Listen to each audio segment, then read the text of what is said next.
We need a new strategy to solve these old problems that have not been solved in the last 50 years. The Democratic Party has had 52 years to show us what you're going to do for the black agenda. 52 years. I'm 56. I haven't seen it. So if that means that you're going to go vote for Trump, I don't give a shit.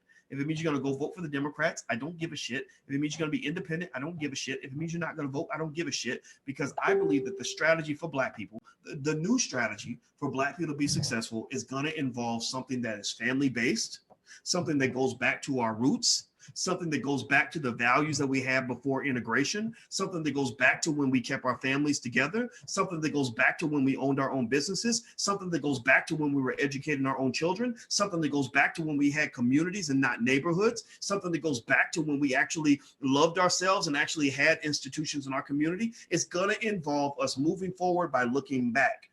The only thing left for black people to do, let's say black people have figured it out, which frankly I doubt, but let's just say we have.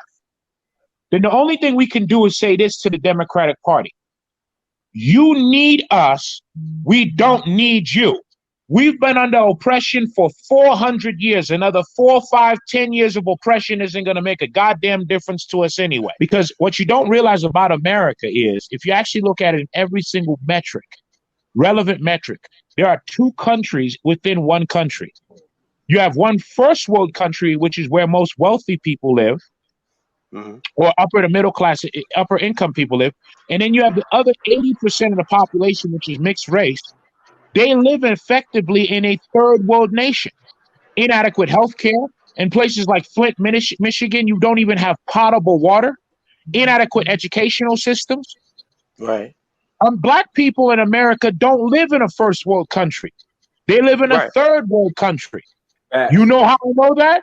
Because I've lived in third world countries. And I could tell you that it's not that big of a difference. Now, the living conditions of blacks in America is not that far removed from the living conditions of most people in third world nations. Black people think that they live better because they're told that, and most of them are too ignorant and don't have passports to know the difference. But the reality is, you live like peasants. See, here's where I think we have a slight difference. You're saying don't support the Democratic Party or the Republican Party. Right. I'm saying you support the party that's going to send the strongest message. They're afraid of Donald Trump. Yep. So if that's what you're afraid of, then that's what I'm going to. The same way you want to fearmonger me to do what you want, then I'm going to fearmonger you to do what I want. And what black people need to say is, you don't give us Medicare for all. You don't cancel student loan debt. You don't go ahead and do you don't do some criminal justice reform. You don't do some real police reform. We're voting Trump and we'll let it burn.